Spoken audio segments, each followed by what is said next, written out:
Sabe o que eu queria saber? Eu queria entender um pouquinho na cabeça de vocês sobre diversificação. Porque assim, né, tem várias formas de você pensar. Uma delas é você pensar em diversificar assim, entre ativos, né? Então seria você ter várias ações de segmentos diferentes, né? Aí você tem aquelas onde você diversifica entre classes de ativos, né? Você tem ações, fundo imobiliário, renda fixa, etc. E você tem a intra-países, né? Onde você tem isso tudo e às vezes em países diferentes também, né? Como que vocês entendem a diversificação? O que você acha que é legal de fazer? Eu tenho uma diversificação na minha carteira no sentido de empresas, de ações, não de outros ativos, certo? Eu já fiz experiência com todos os ativos, de uma forma pequena, não, só a título experimental. E nenhum deles eu ganhei. Você chegou a fazer isso já? Cheguei. Eu, por exemplo, quando ela era pequena, fiz um plano de previdência privada. Fez para mim, né? Você vê, né? Olha, a Não, mas eu fiz em caráter experimental. Cobaia. Experimental, tá entendendo? Já tive também, por força de solicitação, olha, Márcio, poxa, me ajuda, eu tenho metas a cumprir, não sei o quê. Aí comprei um... Metas a cumprir. Já assinei cartão da C&A, sim. Mas eu investi pouca coisa e tive prejuízo no fundo imobiliário, porque o fundo imobiliário ele te dá uma parcela. Só que tem dois detalhes. Você tem a entrada e a possível saída. Tá entendendo? Para comprar, você sempre compra caro. Para vender, você vende pela metade do preço.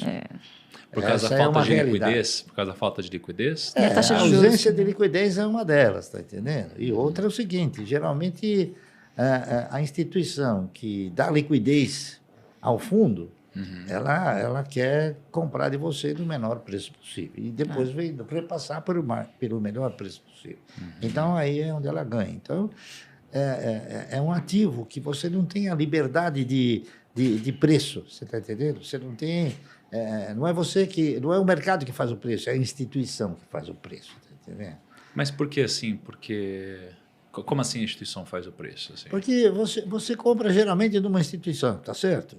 Essa instituição ela chega para você e fala, olha, nós estamos dando início a um fundo imobiliário. Então você paga e você compra então por um determinado preço. Certo? Aquele fundo ele pode evoluir ou pode regredir, tá entendendo? Dependendo.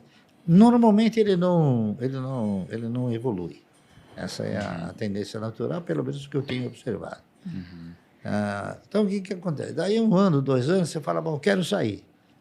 Ele fala, tá bom, ele vai comprar a tua cota pela metade do preço por 30%, 40% menos. Então, geralmente, para o fundo crescer, precisa capitalizar, né? Aquilo que você ganhou ao longo do tempo, você perde de uma tamancada só. Tá entendendo? Mas então, quando a gente fala da diversificação entre empresas que vocês fazem, né? Vocês falam muito sobre as ações BEST, né?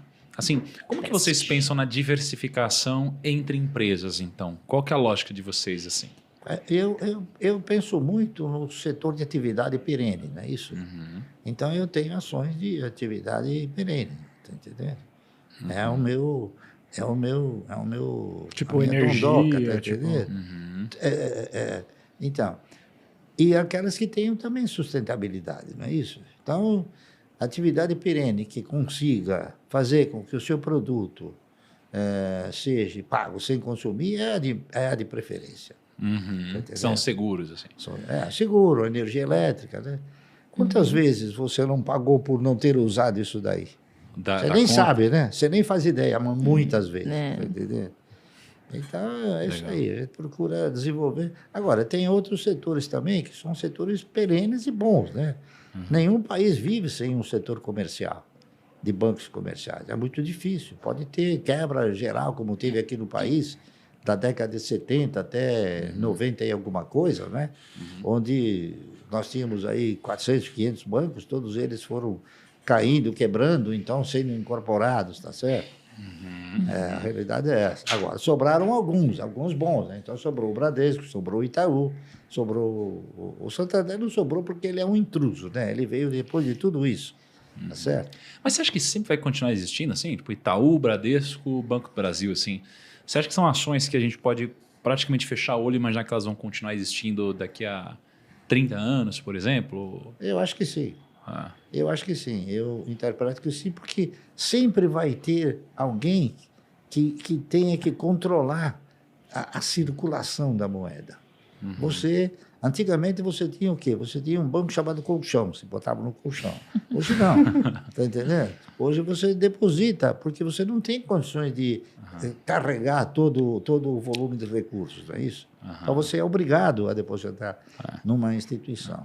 Até não me lembro que ano, mas não faz muito tempo, você possuía uma conta no banco e quando chegava no fim do exercício, o banco fazia uma análise, né, do seu saldo médio e te dava um juro sobre aquilo. Isso mudou. Você passou a ter o quê? Você passou a ter que pagar para ter a conta, não é isso? Que absurdo isso. Então, acabou se tornando o quê? Acabou se tornando uma reserva de mercado, né? Sim. Então, passou a ser o quê? Um negócio que você também paga para deixar o dinheiro lá, né? Bom, olha como o mundo está ficando louco, Barsi. Porque a gente gosta de empresas que dão lucro. A gente quer receber dividendo. Aí olha a nossa realidade hoje. A gente vive e a gente ouve música no Spotify, ou seja, que não dá lucro. A gente tem conta no banco que não dá lucro. A gente não paga tarifa, o banco não dá lucro. Aí a gente assiste filmes em streamings que não dão lucro. Aí a gente... Pede comida no aplicativo que não dá lucro. Aí a gente usa Uber e tal, uma empresa que não dá lucro. Então, no final das contas, caraca, essas são as empresas que estão levando grana, mas não estão dando lucro. Estão distribuindo. E não estão distribuindo lucro. Não, elas estão tendo lucro, mas o lucro está sendo concentrado. Está entendendo?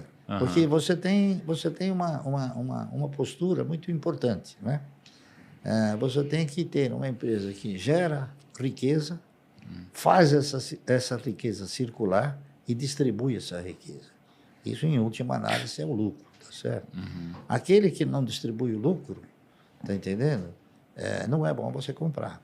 Então, por exemplo, nós temos uma empresa no mercado que eu nem sei por que e como a CVM autorizou um estatuto como aquele. Existe uma empresa no mercado chamada Ocean Pact. Essa empresa aí, ela entrou no mercado a 11,50, porque é a única empresa do setor, certo? Ela transporta passageiros do continente para a plataforma de petróleo. Tem contratos generosíssimos com a Petrobras, né? O estatuto dela prevê pagamento de 0,1% do lucro.